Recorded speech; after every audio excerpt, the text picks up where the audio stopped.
Friend, कैसे हो आप सब। उम्मीद है कि आप सब अच्छे हैं। आज ये केमिस्ट्री का पार्ट 2।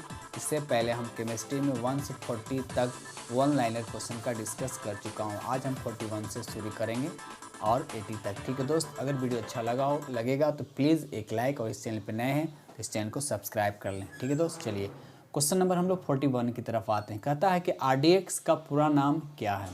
ठीक है, RDX का पूरा नाम क्या तैयार याद रखिए, रिसर्च एंड डेवलपमेंट एक्सप्लोसिव। याद रखिए क्या नाम है, रिसर्च एंड डेवलपमेंट एक्सप्लोसिव। ठीक है दोस्त, अब कहता है कि RDX का रासायनिक नाम क्या है। RDX का रासायनिक नाम क्या है, इसका नाम क्या है, साइक्लोट्राइमिथाइलिन ट्राइनाइट्रोमाइन। ठीक है दोस्त, साइक्लोट्राइमिथाइलिन ट्राइनाइट्रोमाइन। ठीक है दोस्त, ये हुआ RDX का केमिकल नेम। चलिए क्वेश्चन नंबर आते हैं। क्वेश्चन नंबर हम लोग 43 की तरफ। कहता है प्लास्टिक विस्फोट किसे कहा जाता है। प्लास्टिक विस्फोट किसे कहा जाता है, तो याद रखिएगा RDX को। किसको कहा जाता है, RDX को।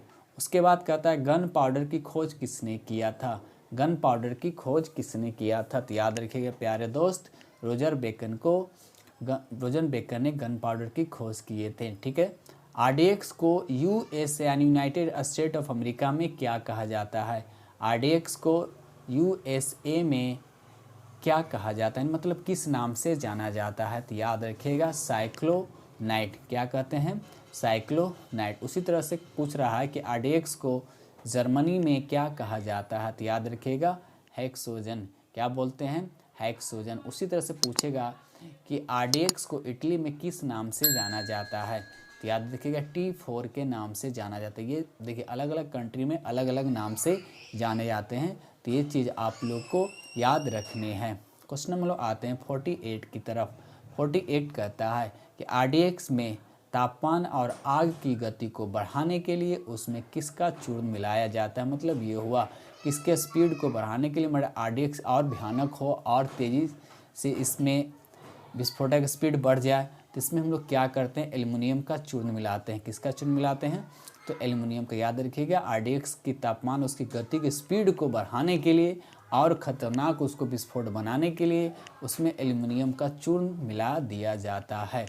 क्वेश्चन नंबर 49 कहता है कि अमोनिया सल्फेट में अमोनिया की मात्रा कितना होता है। देखिए याद रखिएगा 25%। इसी तरह से हमने कुछ केमिस्ट्री के सेट 1 में हमने बताया था कि यूरिया में क्या होता है, नाइट्रोजन की मात्रा कितना होता है, 46%। कन्फ्यूज मत हो जाइएगा, नहीं तो 46% भी ऑप्शन रहेगा तो आप कर दिए तो गलत होती। याद रखिए अमोनिया सल्फेट में अमोनिया की मात्रा कितना होता है, 25%। चलिए question number next. Question number आते हैं 50 की तरफ। अमोनिया गैस बनाने की हैवर विधि में उत्प्रेरक के रूप में क्या मिलाया जाता है, तो लोहे का चूर्ण। अमोनिया गैस के हैवर विधि में उत्प्रेरक के रूप में किसका उपयोग किया जाता है, यानी क्या मिला, तो याद रखिए लोहे का चूर्ण। आप लोग कमेंट सेक्शन में बताएं कि उत्प्रेरक किसको कहते हैं, उत्प्रेरक किसे कहते हैं, कमेंट सेक्शन में जाकर बताएं उत्प्रेरक क्या है। सल्फ्यूरिक अम्ल बनाने की सीसा कच्छ विधि में कौन सा उत्प्रेरक मिलाया जाता है, याद रखिए नाइट्रोजन के ऑक्साइड यानी नाइट्रोजन ऑक्साइड मिलाए जाते हैं सल्फ्यूरिक अम्ल बनाने के सीसा कच्छ विधि में। ठीक है दोस्त, क्वेश्चन नंबर आते हैं। क्वेश्चन नंबर हम लोग 52 की तरफ आते हैं। 52 कहता है कि वनस्पति तेलों से कृत्रिम विधि, सॉरी यहाँ पर मिस्टेक हो गया है दोस्त, वनस्पति तेलों से कृत्रिम घी बनाने में किस उत्प्रेरक का उपयोग किया जाता है, यहाँ पर घी होगा। ठीक है दोस्त, कृत्रिम घी। वनस्पति तेलों से कृत्रिम घी बनाने में किस उत्प्रेरक का उपयोग किया जाता है, याद रखिएगा निकेल। क्या किया जाता है, निकेल। ठीक है दोस्त, चलिए क्वेश्चन नंबर नेक्स्ट।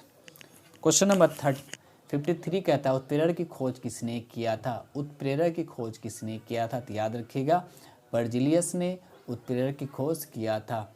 नेक्स्ट है 54, साबुन बनाने की क्रिया को क्या कहते हैं। साबुन बनाने की क्रिया को क्या कहते हैं, तो उसे क्या कहते हैं, साबुनीकरण। ये दोस्त बहुत ही इंपॉर्टेंट सेशन है, जो आने वाले एग्ज़ाम जो भी NTPC ग्रुप डी जो को होने वाला है उन सब के एग्ज़ाम के लिए वेरी वेरी इंपॉर्टेंट ये क्वेश्चन है।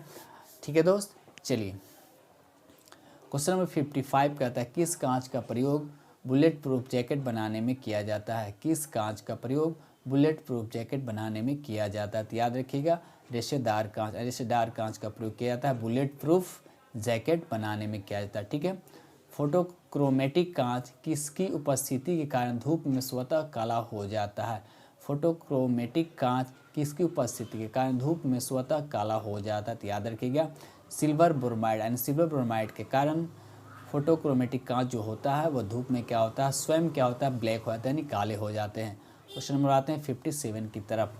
कांच क्या है, आपसे पूछा है कांच क्या है, तो याद है कांच एक क्या है, मिश्रण है। कांच एक क्या है, मिश्रण। उसमें आपको दे देगा कम, अगर आप MCQ में देगा तो आपको इस तरह से याद रखिएगा कि यौगिक है कि मिश्रण है कि तत्व है, क्या है, आपको याद रखिए। तो कांच क्या है, एक मिश्रण है। ठीक है दोस्त।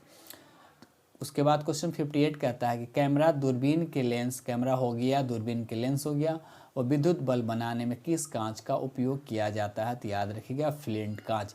क्या होता है, फ्लिंट कांच। क्वेश्चन हम आते हैं 59 की तरफ। प्रयोगशाला के उपकरण में किस कांच का प्रयोग किया जाता है, प्रयोगशाला के उपकरण में, प्रयोगशाला में जो उपकरण होता है उसमें कांच का जो बना हो तो वह किस कांच का प्रयोग किया, याद रखिए पायरेक्स कांच। क्या होता है, पायरेक्स कांच। ठीक है। क्वेश्चन नंबर 60 कहता है धूप चश्मे के लेंस बनाने में कौन सा कांच का उपयोग किया जाता है, तो याद रखिएगा क्रूक्स कांच, क्रूक्स कांच। ठीक है दोस्त। चलिए, सीमेंट में मुख्यतः होता है, सीमेंट में मुख्यतः क्या होता है, तो याद रखिएगा सीमेंट में मुख्यतः होता है चूना पत्थर, चिकनी मिट्टी और जिप्सम। क्या होता है, चूना पत्थर, चिकनी मिट्टी और जिप्सम। ठीक है। क्वेश्चन नंबर आते हैं 62 की तरफ। 62 कहता है कि सीमेंट में जिप्सम मिलाने का उद्देश्य क्या है। आपसे पूछा जा रहा है कि सीमेंट में जिप्सम मिलाया जाता है तो इसका कारण क्या है, किस उद्देश्य से सीमेंट में जिप्सम को मिलाया जाता है। तो सीमेंट के प्रारंभिक जमाव को धीमा करना एवं सीमेंट के धीमे जमाव से उसका अधिक कठोर बनाना। आई बात समझ में, मतलब धीरे धीरे क्या होता है, जमता है, और उससे क्या होता है, जब जमने के बाद क्या होता है, कठोर रूप ले लेता है। ठीक है दोस्त। चलिए, वायुयान के ट्यूब में कौन से निष्क्रिय गैस भरी जाती है, वायुयान के ट्यूब में कौन सा निष्क्रिय गैस भरी जाती है, याद रखिएगा नियोन गैस। क्या भरा जाता है, नियोन गैस। क्वेश्चन नंबर 64 कहता है कौन सा निष्क्रिय गैस वायुमंडल में नहीं पाया जाता है, तो याद रखिएगा रेडॉन। कौन सी निष्क्रिय गैस वायुमंडल में नहीं पाया जाता है, तो रेडॉन। ठीक है। क्वेश्चन नंबर 65 कहता है निष्क्रिय गैस की संख्या कितना है, मतलब कितने निष्क्रिय गैस है, तो याद रखिएगा 6। आप प्लीज़ कमेंट सेक्शन में बताएं कि निष्क्रिय गैस 6 होते हैं तो कौन कौन से होते हैं, प्लीज़ कमेंट सेक्शन में बताएं। ठीक है। क्वेश्चन नंबर 67 कहता है कि आर्क वेल्डिंग में निष्क्रिय वातावरण उत्पन्न करने के लिए किस गैस का, ठीक है, आर्क वेल्डिंग में निष्क्रिय वातावरण उत्पन्न करने के लिए किस गैस का उपयोग किया जाता है, आर्गन। ठीक है दोस्त। क्वेश्चन नंबर 68 कहता है कि विद्युत के बल्ब में कौन सा गैस भरा जाता है। विद्युत के बल्ब में जो गैस होते हैं वह निष्क्रिय होते हैं, तो पूछा कि निष्क्रिय में भी वो कौन सा गैस होता है, तो याद रखिएगा आर्गन होता है। क्वेश्चन नंबर 69 कहता है कि नॉन स्टिक बर्तन का ऊपरी परत किस चीज़ का बना होता है, तो याद रखिएगा टेफ्लॉन। किस चीज़ का बना होता है, तो टेफ्लॉन। क्वेश्चन नंबर 70 कहता है कि टेफ्लॉन का रासायनिक नाम क्या है, टेफ्लॉन का रासायनिक नाम क्या है, तो टेट्राफ्लोरोएथिलीन। टेफ्लॉन का रासायनिक नाम क्या है, पॉलीटेट्राफ्लोरोएथिलीन। ठीक है। क्वेश्चन नंबर 71 कहता है फ्रियोन को और किस नाम से जाना जाता है। फ्रियोन जो एक गैस है जो रेफ्रिजरेटर में, जो फ्रिज में यूज़ किया जाता है, उसको और किस नाम से जाना जाता है, तो क्लोरोफ्लोरोकार्बन, जिसको CFC भी बोलते हैं। क्वेश्चन नंबर 72 कहता है कि दलहन पौधों के जड़ों में कौन से जीवाणु पाए जाते हैं, दलहन पौधों के जड़ों में कौन से जीवाणु पाए जाते हैं, तो याद रखिएगा राइजोबियम। ठीक है दोस्त। चलिए क्वेश्चन नंबर नेक्स्ट।